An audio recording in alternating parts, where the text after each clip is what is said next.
So hello guys, my name is Ankit Sharma and welcome to my channel that is Travel with Ankit Sharma. Usually आपने मेरे को bike rides की travel blogs देखे होंगे, but today हम यहाँ पे कुछ सीरियस मैटर डिस्कस करने के लिए बैठे हुए हैं एंड विच आई थॉट कि मेरे को ये चीज़ लानी चाहिए, अपना व्यू रखना चाहिए. आजकल आपने देखा होगा न्यूज़ में, मीम्स में, इंस्टाग्राम पे बहुत सारा एक प्रोपेगेंडा चलाया जा रहा है कोविशील्ड को लेके. सो रिसेंटली मैं अभी कोविशील्ड का जो मैन्युफैक्चर है दैट इज़ एस्ट्राजेनिका, उन्होंने यूके के अंदर अपना जो केस था वो हार गए एंड उन्होंने वहाँ पे ये चीज़ एक्सेप्ट करी कि हाँ हमारे जो कोविशील्ड है उससे साइड इफ़ेक्ट्स हैं, उसके हार्ट अटैक के चांसेस हैं. Before moving to that point मैं आपको बताना चाहूँगा एज़ पर माई नॉलेज दो तरह के वैक्सीन्स होती हैं, mRNA बेस्ड, DNA बेस्ड.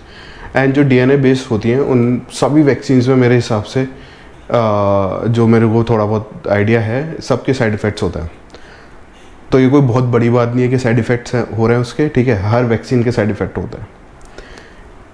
ये कि उन्होंने हमसे क्यों बात छुपाई या नहीं छुपाई वो दूसरा मैटर है, बट अभी हम इस चीज़ पे बात करेंगे कि हर चीज़ का साइड इफ़ेक्ट होता है, हर मेडिसिन का साइड इफ़ेक्ट होता है. या बेसिक्स या जो हम पैरासीटामोल जिसको हम ऐसे कंज्यूम कर लेते हैं उसके भी साइड इफ़ेक्ट्स हैं. सो कोई बहुत बड़ी बात नहीं है, पहली चीज़ ये. दूसरी चीज़ ये कि जो एस्ट्राजेनेका ने जो कोविशील्ड डेवलप करी उसका जो साइड इफ़ेक्ट है वो 2-3 दिनों में या मैक्स 1 महीना, मैक्सिमम टू मैक्सिमम 1 महीने में हो जाता है. तो अब 2 साल बाद 3 साल बाद लोग कह रहे हैं कि हमें मतलब जो डेथ हुई किसी की इस टाइम में 2 साल बाद 3 साल बाद, या फिर किसी को डाउट हो रहा है, तो ऐसा कुछ नहीं है. हम बहुत ज़्यादा सेफ हैं. इनफैक्ट मैंने, मेरी पूरी फैमिली ने, हमने कोविशील्ड ली थी, तो we are well and good. बाकी इसके बारे में अगर मैं आपको और थोड़ा सा जानकारी दूं, जो कोविशील्ड है वो DNA बेस्ड वैक्सीन है, पहली बात. दूसरी बात, जो साइड इफ़ेक्ट है उसको हम TTS बोलते हैं and which is very rare. TTS में क्या होता है कि अनयूजुअल जो प्लेसेस होती है ब्लड में, वहाँ पे ब्लड क्लॉट होता है. I am sorry, not blood, nerves के अंदर वहाँ पे ब्लड क्लॉट होता है. एंड वो जो ब्लड क्लॉट है या तो वो ब्रेन की तरफ मूव करेगा या हार्ट की तरफ मूव करेगा. ब्रेन की तरफ मूव करेगा तो ब्रेन स्ट्रोक, और अगर हार्ट की तरफ है तो हार्ट अटैक. ये बेसिक वो है जिसकी वजह से लोग डरे पड़े.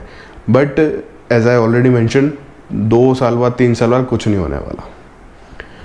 हाँ, ये बात थोड़ी सी अजीब है कि उनको ये बात बता देनी चाहिए थी, बट देन अगेन वो सिचुएशन ऐसी थी, अगर हम लॉजिकली इस चीज़ को सोचें कि उस टाइम पे हमें इस वैक्सीन की सबसे ज़्यादा ज़रूरत थी. हमारे ये एस्ट्राजेनेका ने, ये बाहर की कंपनी है, हमारी जो भारत सीरम है उन्होंने इसको डेवलप किया था इंडिया के हिसाब से. एंड उस टाइम पे अगर ये चीज़ बाहर आ जाती मेरे हिसाब से तो लोग नहीं लेते इसको. एंड अगर हम बड़ी पिक्चर को देखें तो उस हिसाब से अच्छा हुआ मेरे हिसाब से तो कि उन्होंने ये चीज़ें नहीं बताई, बिकॉज पैनिक हो जाता फिर लोगों में. एंड अगर पैनिक हो जाता तो लोग ऑलरेडी डरे हुए थे कि हमें वैक्सीन नहीं लेनी है, उसके ऑलरेडी बहुत सारी अफवाहें चल रही थी. प्लस अगर ये और फैक्टर अगर आ जाता है गवर्नमेंट या फिर भारत सीरम सामने से आके इस चीज़ को मान लेती तो वो थोड़ा और ज़्यादा पैनिक क्रिएट कर देता, लोग वैक्सीन नहीं लेते. एंड ट्रस्ट में हम बहुत अच्छी कंडीशन में हैं. आई मीन कोविड के टाइम पे भी अगर मैं बात करूं कि जिस लेवल की पॉपुलेशन हमारी है, जिस लेवल के हम अनहेल्दी लिविंग हेल्थ है, कंडीशंस हैं हमारी, हम उस लेवल में बहुत अच्छी कंडीशन में बहुत अच्छे से बच गए. And thanks to this vaccine Covishield के भी हम सब सही हैं. And I don't think so उसका कुछ साइड इफ़ेक्ट अब दिखेगा या होना चाहिए. हमारे पास और भी ऑप्शंस थे जैसे कोवैक्सीन के, जो कि भारत बायोटेक ने डेवलप करी है. एंड उन्होंने भी आई थिंक अभी एक क्लेम किया है कि हमारी वैक्सीन पूरी तरह से सेफ़ है, उसमें कुछ वो नहीं है, which is a good thing. But ठीक है, अब उस टाइम के हिसाब से उन्होंने नहीं बताया. अभी उनको फ़ाइन भी पड़ा है कुछ अच्छा खासा एस्ट्राजेनेका को, and I think they will pay it. And उसके साथ साथ अभी जो एक नैरेटिव चल रहा है ना मीडिया में, सोशल मीडिया में अगर मैं बात करूं, मतलब लोग इस चीज़ को बहुत हल्के में ले रहे हैं. इन्फ्लुएंसर्स देखे हैं मैंने जो कि अपने आप को सो कॉल्ड बहुत बड़ा इन्फ्लुएंसर्स कहते हैं, वो इस चीज़ पे मीम्स बना रहे हैं, इस चीज़ को मजाक बना रहे हैं. मतलब इससे उनको ये चीज़ नहीं समझ में आ रही है कि लोगों को ना डर लग सकता है. लोग ऑलरेडी बहुत डरे हुए हैं इस चीज़ को लेके, जो कि डरने की बात है भी नहीं, but still people are scared. एंड उस चीज़ को एड्रेस करने की वजह लोग इस पे मजाक कर रहे हैं, मीम्स बना रहे हैं, बहुत अच्छे से वो कर रहे हैं। I have seen many memes over Instagram. मतलब हद है यार, आपके पास इतनी बड़ी फैन फॉलोइंग है, इतना बड़ा बेस है आपके पास, सब कुछ है। इस चीज़ पे आई डोंट थिंक सो मीम्स बनने चाहिए थे। इस चीज़ पे नॉलेज शेयर करनी चाहिए थी। अगर आपको नहीं पता है तो मत बनाओ। मुझे जितनी नॉलेज है मैं अपने हिसाब से बता रहा हूँ। एंड वैसे मैं नॉर्मली ऐसी वीडियोस बनाता नहीं हूँ, बट आई थॉट कि इस चीज़ को शेयर करना चाहिए। शायद एक दो को फ़र्क पड़ जाए, ज़्यादा तो होगा नहीं, बट एक को भी अगर फ़र्क पड़ता है तो that's more than enough for me. And ये रीज़न है ये वीडियो बनाने का। एंड मैं अभी अगले कुछ दिनों तक कंटिन्यूसली ऐसी वीडियोस बनाऊंगा जो ट्रेंडिंग टॉपिक्स हैं। ट्रेंडिंग एज इन मतलब नॉट व्यूज़ वाले, ऑब्वियसली व्यूज़ चाहिए, बट ट्रेंडिंग टॉपिक ऐसे मतलब जो सोशल मीडिया पे चल रहा है, जिस पे लोगों को गलत बातें बताई जा रही हैं या लोगों को गुमराह किया जा रहा है। तो आई विल ट्राई कि मैं उन चीज़ों को काउंटर कर सकूँ। Let it be politics, bikes, जो भी एक्सरसाइज जो भी होगा, I am open to all the topics right now, because अभी राइड नहीं कर रहा हूँ। एंड आई एम प्लानिंग कि डेली का एक व्लॉग डालूँ, वीडियो डालूँ। ये तो व्लॉग तो नहीं होगा, वीडियो ही है।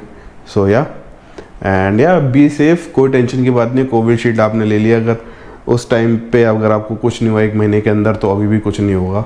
बट अगर आपको अभी भी लगता है तो ठीक है, आप मान सकते हैं, चेकअप करा लीजिए। एट मैक्स क्या ही कह सकते हैं।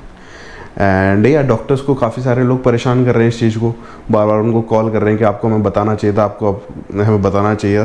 बट द थिंग इज़, जो फिगर एक एवरेज आती है वो एक कहते हैं ना कि लाखों में एक, तो दैट्स द केस। लाखों में एक बंदा होगा जिस पे ये साइड इफ़ेक्ट आए होंगे। एंड अगर हम देखें तो ये हर चीज़ में है, हर केस में है। कुछ भी नया चीज़ आता है तो हर चीज़ में ये केस होता है कि कुछ ना कुछ साइड इफ़ेक्ट्स होते हैं, कुछ ना कुछ डेंजर होते हैं। बट अगर उस टाइम पे हमें कोविड की वैक्सीन नहीं मिलती, कोविशील्ड नहीं मिलती, तो आप उस चीज़ को सोचिए कि कितना बड़ा इम्पैक्ट हो सकता था इससे।